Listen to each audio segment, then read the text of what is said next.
guys, this is Alea Jen and welcome back to my YouTube channel. So for today's video, ano nga ba or maganda ba na merong matanda sa bahay or ano yung mga ugali ng mga matatanda na mga katulad ng mga grandmother, popo, ganyan, mama, tawag nila. Basta yung mga matatanda dito sa Hong Kong. So, maganda ba sila pakisamahan or kung meron kang job order na ganon, ano ba yung aasahan mo? So, ikukwento ko sa inyo kung ano yung mga ugali nila. Kasi marami kami ditong nakakaranas na yan. Ako hindi ganon kalala kasi hindi naman nila ako nadidiktahan and hindi ko naiintindihan yung salita nila kaya wala akong pakialam. So, kakarating ko lang pala galing nagpa-box and naglaba ako. Grabe guys. Kapag katulong ka dito, only trabaho ka talaga. Yung alabahan ko pag sa Pinas siguro 2 balde mahigit. Kasi ilang araw akong hindi nakapaglaba. Kasi nga yung bata wala nang pasok. So, hindi na ako makakahanap ng oras na makapaglaba sa tanghali. Kasi siya na yung inaatupag ko. And sa gabi, hindi ko na magagawa. Pagod na ako. So, ano nga ba yung mga ugali ng mga matatanda dito? Sila yung mga human CCTV. Ayan. So, yung mga katulong, mag-CR yan. Nakasunod yan sila. And mga 1 minute or 2 minutes, kakatok na yan agad sila. Na lumabas ka na dyan, anong ginagawa mo, ba't ang tagal mo? So, ganun sila. Lahat ng mga ginagawa mo is papakialaman nila. Kahit na tama yan, yan yung utos ng amo mo talaga. Kapag sila, mali yan. Ganun. So, may ibang amo na yung mga anak nila, may iba na pinapagalitan or hindi kinukonsente yung ugali ng mga matatanda, pero may iba na yun yung nagiging batas sa bahay. So sila yung human CCTV, pakialamera, mga damit mo, kahit ano, pinapakialaman nila. At the same time, sila yung nasusunod sa lahat kung ano ipapakain sa'yo. Kung papakainin ka dyan ng purong gulay, walang magagawa yung amo mo. Kasi sila yung nasusunod. So, halos karamihan sa kanila is madamot. Ayan, madamot sila guys. Kuripot na, madamot pa. Lahat ng nasa kanila na siguro sa 10 matatanda, ang matino lang or ang mabait is 3. Kailangan mo lang hulihin yung loob nila, ngumiti ka sa kanila parati, and also, alam mo yon, basta anuhin mo lang sila, uto-utuhin mo, pero minsan hindi rin nadadala sa uto. Yung yung parents ng amo ko, mabait siya sa akin, pero sa katulong niya salbahe siya. Pinagseselosan niya yung katulong niya doon. Bawal na magsuot ng hijab kasi siya, Muslim kasi siya. So bawal siyang magsuot noon, and gusto niya yung damit noon pag lumabas ng bahay is same ng damit na kung ano yung suot niya dito sa loob ng bahay kapag nagtatrabaho. So hindi naman pwede, minsan na nga lang mag-day off. And also, ngayon Ramadan sa 'di ba, sa mga Muslim, bawal siyang mag-Ramadan. So, alam ko talaga 'yan, kailangan nilang sundin 'yan na mag-Ramadan talaga sila, pero hindi ganoon yung nangyayari. Ang nangyari is talaga, hindi siya pinag-Ramadan, hindi siya pwedeng mag-fasting. So, umaga nagbe-breakfast siya, tanghali, and then gabi kumakain siya. Hindi katulad ng kapag nagfa-fasting sila or kapag nagra-Ramadan sila na alas 6 ng gabi, pwede sila kumain ng, ayun na yung breakfast nila. Nagiging ganon. And then sa alas 12 ng gabi, kakain uli yan sila. And then sa alas 6 or bago mag alas 6 ng umaga, kakain uli yan sila. Sa buong araw, bawal silang uminom ng tubig, ng pagkain, pero hindi ganun yung nangyayari doon sa matanda. Bawal siyang maganon. So, kumakain siya, pinapakain siya. Tinanong ko nga sa kanya, paano yan? Di ba sa religion nyo? Alam ko kasi, sinusunod talaga yan nila. Kasi nga, yung boyfriend ko is Muslim. Kaya alam ko talaga. Ayun nga, wala siyang magagawa kasi ayaw ng matanda. So, sila yung nasusunod. And also, yung mga matatanda dito is, talaga sila, may mga pamahiin sila, and dapat sundin mo yan kasi hindi pwede. Minsan ayaw nila ng itim na damit, nakasimangot, ayaw nilang papakialaman mo or hahawakan mo yung mga kung ano-anong mga religious, nila, chuchu nila dyan. So, ayaw nila niyan. And also, kailangan mo talaga magbaon ng mahabang pasensya kasi mas dinaig pa nila yung amo sa pagiging pakialamera nila. Minsan may mga mababait, mapagbigay, ganun, pero konti talaga, napaka-konti. Yung kaibigan ko nga, mabait yung niya, yung matanda, swerte niya talaga kasi mabait. Minsan binibilhan pa siya ng binhi kasi nagtatanim siya sa labas ng bahay ng ng mga halaman, ng mga prutas, gulay, ganyan. So binibilhan siya ng binhi ng matanda. Nakapakaswerte nun.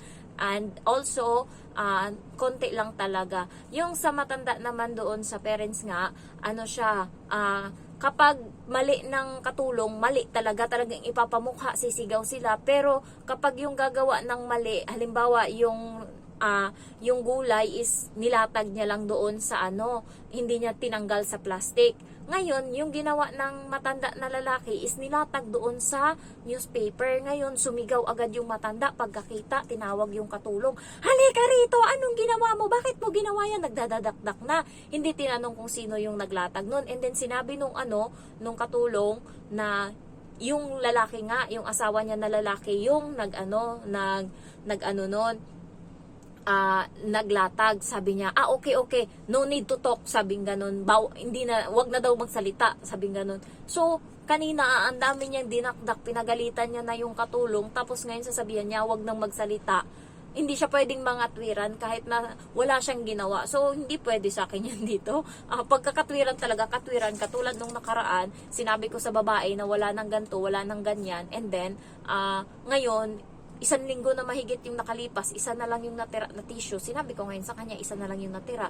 Wala na, sabi kong ganun. Sabi niya, sa susunod magsabi ka sa akin kapag malayo pa para nakakabili ako. Sabi ko sa kanya, nagsabi na ako sa'yo, tinext no nga kita Sabi kong ganun. Talagang sumasagot ako kapag nasa tama ako, nangangatwiran talaga ako dito. Minsan lang ako hindi nangangatwiran, minsan lang kapag talagang ayoko ng kasi minsan may konting mali din ako. Pero pag alam kong tama ako, is nangangatwiran talaga ako. Buti na lang kamo yung amo ko dito is naiintindihan yung ganun kong ugali. Napapansin niya kasi talaga na prangka talaga ako magsalita. Kung anong nasa ko, isasabihin ko talaga yan para pagkatapos niyan, wala na akong iisipin, wala na akong sama ng loob. Tuloy-tuloy na yung buhay ko. Mas okay kasi yung ganun, yung nagsasalita mo. Pero kasi may ibang amo na kapag sumagot ka, ayun nga, minamasama nila and matiterminate ka. So ngayon guys, medyo siguro alanganin na ako sa amo ko. Baka siguro na medyo natatakot na sila kasi nga bumalik pa ako kanina, nakaraming beses na akong bumalik ngayong araw, 4 na beses akong bumalik dito sa bahay ngayong araw and kumuha ng mga gamit na pinapabox ko. And ang last is pumasok ako dito and nandito sila. Sabi ko sa kanila, hindi pa puno yung box. Sabi ko, kulang pa. So ngayon, nagdala ako ng marami kong damit. Dinala ko palabas kasi para mapuno, kasi may nabili. Ang laki pa talaga ng awang ng box ko and sayang na sayang. Kasya pa yung maleta ko, may mga awang pa. So, sabi ko, kulang talaga, sabi kong ganun. And bumili na ako ngayon ng rice cooker and then yung kitchenware, yung mga ganun. Tapos, awang pa din. And sabi ng doon, nung may-ari ng pinapabox namin, na kapag awang, may tendency na magkanda kalog-kalog sa loob and may tendency na magkanda sira-sira. So, kailangan ko talagang gawa ng paraan. Umuwi ako dito. So, ngayon, kunti na talaga yung damit ko. Pero bumali naman na ako, may pamalit na. Bumili din ako ng mga, alam nyo ba guys, lang to, 10. Diba? 10 lang to, pang duty ko. Ayan, 10 pajama. Kasi nga hindi ako nag-short dito. And then, itong damit, 30. So, sasabihin ko lang sa inyo. Puma yung brand, 30. And then, ito, short. 10 lang yan. Ayan, short siya. And then, ito, palda. 10 lang siya. Ayan, mahilig kasi ako sa ganito skirt. And then, itong parang makarena na palda. Ayan, so, 10 lang din yan. And then, itong bra, na maganda siya kasi wala siyang foam. Ayan, ang itim ng kilikili ko. Maraming balahibo. Bahala kayo dyan. 10 lang din. So, ayan, nabili ko siya. So, napapalitan naman lahat ng mga damit na mga nawala sa akin kasi pinang-uwi ko. Ayan. So, saan ko pala ito nabili? Dito sa Shamshoy po. Ixet, Sito. And then, lahat ng mga kanto-kanto. Pasukin nyo yan kasi puro mga sapman. Sapman. 10 lang yan. So, ganun. And then, ayun nga, yung mga ugali ng mga matatanda dito is kailangan yung sakyan, kailangan yung timplahin, kailangan yung i-adjust talaga. Mahabang pasensya yung kailangan nyo. Kasi ultimo dahon, ipapapuna sa'yo yan. Kung yung amo mo is parang naano na sila, konti na yung kaartehan nila. Yung mga matatanda is sobrang arte. Hindi ko alam, yan sila, sobrang arte nila, kaya nagagaya ng mga bata. And yung mga next generation is nagagaya na yung kaartehan. So grabe na yung arte. Yung ano naman, parents ng amo kong lalaki is wala ka talagang problema, papasok ka sa bahay nila, hindi ka pwede. Papasok ako doon sa kabila, sa babae, sa parents ng babae, palitan ko yung damit ko kasi hindi ako pwedeng umupo hanggat hindi ko pinapalitan yung damit ko. So yung damit sa labas is hindi yan pwedeng ipasok sa loob and umupo ka sa mga kung ano-ano dyan. Kahit sa sahig, bawal. Kailangan mag-ano ka talaga, magpalit ka ng damit. Doon naman sa parents ng amo kong lalaki, walang problema. Sabi ko nga, magdadala kaming damit, ma'am. Sabi niya, hindi, okay lang, walang problema doon. So, pasok kami doon, wala, ang ano lang, kahit na madaldal siya, maingay siya, pinapagalitan niya yung bata kasi makulit, kaugali niya yung bata. Ito kasing bata, mapagbigay, pero madaldal. Kaugali niya yung matanda na yun. So, ganun siya, madaldal siya, pinapagalitan niya yung bata and sinasabihan niya ako, kumain ka na, hayaan mo siya dyan, kumain ka na. Maingay siya, pero alam mo yung lahat, bino-voice out niya, wala siyang kim-kim, yung sa kabila kasi, tahimik siya, parang palihim kong tumirada, kasi isang beses nakita ko, pumasok kasi ako doon sa kusina, doon sa katulong na Indo, and then, hindi nila alam na bumalik ako kaagad. So, pag talikod kong ganun, bumalik ako kaagad. Kitang-kita ko talaga na tumingin silang dalawa ng amo kong babae tsaka yung matanda sa akin. And nung nakita nila na tumingin ako, and yung mata ko talaga is ganto maldita kasi talaga yung mukha ko. Nakaganon talaga ako. And then parang gumanon agad sila. And siguro tinanong niya kung anong oras ako dumating doon, ganyan. Kasi nga dati, sobrang lapit ko sa sa katulong na Indo. Syempre, iniisip ko pareho kaming dalawang katulong, mas naiintindihan ko yung nararamdaman niya and gusto kong i-comfort siya. Kaya kinakausap ko siya parati pag pumupunta ako doon. Yun pala, bawal yun. Ayaw nila ng ganun. Ayaw nila na nakikipag-close ako. Kaya simula noon, dumidistansya na ako sa katulong. Hindi na ako masyado nakikipag-usap sa kanya. And ang ginagawa ko is doon na lang kami nakaroon ng time na mag-usap kapag kumakain ako and siya yung papalit sa akin na maglalaro doon sa bata, sa alaga ko, and babalik ako kaagad doon sa kwarto na naglalaro sila, and doon maglalaro kami kasama yung Indo, and doon nakikipag-usap ako sa kanila, nakikipag-usap ako sa Indo, nakikipag-chismisan ako. Pero hindi katulad dati na pinapasok ko sa kusina at chinichika, bawal na yung ganun kasi nga yung matanda doon pinag-iinitan siya dahil sa na yun, issue na yun. And yung amo ko is lahat nakadepende sa matanda, kung ano yung sasabihin ng matanda, yun yung ina-apply niya sa akin, pero nababaluktot ko yun hanggat gusto ko. Ang nila 2 years bago ako makakapagbakasyon. Sabi ko ngayon sa kanya, di ba kapag 1 year may 7 days na ako, so magwa 1 year ako, ibig sabihin may 7 days na ako, pwede na akong umuwi. Ginanon ko talaga, kasi pwede naman yun, depende sa usapan yun ng amo. So kung papayag sila, edi walang problema, pero as long as nilaban mo, kaya naman, gawan mo ng paraan. So yung mga ganun, kailangan mo ding lumaban konti-konti. Pero yung mga matatanda dito, katulad nung nakaraan, nagluluto yung isang katulong, and then yung matanda is, hindi ganyan. Kahit pag-slice ng bawang, kahit pag-slice ng kung ano-ano is merong pattern. So, nainis yung katulong, ay binagsak talaga yung kawali. Pak!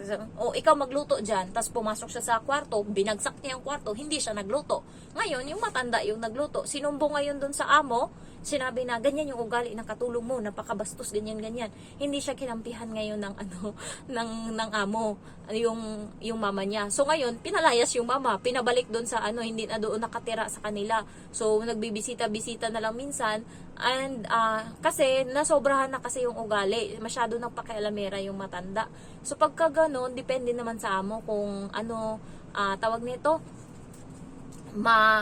kakampi sa'yo or sa matanda. Pag alam kasi nila ugali ng matanda, nila kinakampihan. And also, yan sila, pakialamera sa day off, kahit na ibang tao, pinapakialaman nila, ganun sila. Katulad kanina, naglalakad kami sa daan, naglalakad kaming ganun lang ba, kasi nag-uusap kami. Biglang sumigaw yung matanda na nagtitinda ng kung ano-ano sa may baketa. Dumaan lang naman kami. Talagang sinigawan ko din talaga siya. Bakit? Gumanon ako. Why? Gumanon talaga ako. And then tinignan ko siya. Kasi naman, dumadaan lang kami. Sabi nga ng kasama ko, ano yun, ayaw niya magbenta kasi dumadaan kami. Pwede din naman kaming tumingin kasi bumibili kami. No, napakatarantado ng mga matatanda dito. Iniisip nila masyado, napakababa ng tingin nila sa atin na porket katulong, ganyan, ganyan. Depende. Kapag nagpapatalo ka, kapag ako sa labas, hindi ako nagpapatalo. Dito lang ako sa loob ng bahay, nabubuli. Pero pag sa labas, hindi pwede. Hindi mo ako pinapasahod. Sa labas ng mga tao, hindi mo ako pinapasahod. Kaya wala kang karapatan. So, ganun ako. Pag sa labas talaga ako, hindi ako nagpapatalo. Lalo pag nasa tama ako. Ay, talaga. Gumaganon talaga. Kanina talaga, gumanon talaga ako kanina sa inis ko sa kanya. Kasi nagulat ako, yung wala kang alam na may ginawa kang mali or tubagal ka dyan sa harapan nila. Tapos biglang sinigawan ka, pinapaganon ka, pinapalayas kami. Gago talaga yun. Buti sana kung wala na siyang benta, na inis talaga ako sa kanya. So ayun lang guys, masyado silang pakailamera dito. Pakainin nyo ng maraming dura. Char. So bye bye and I love you all.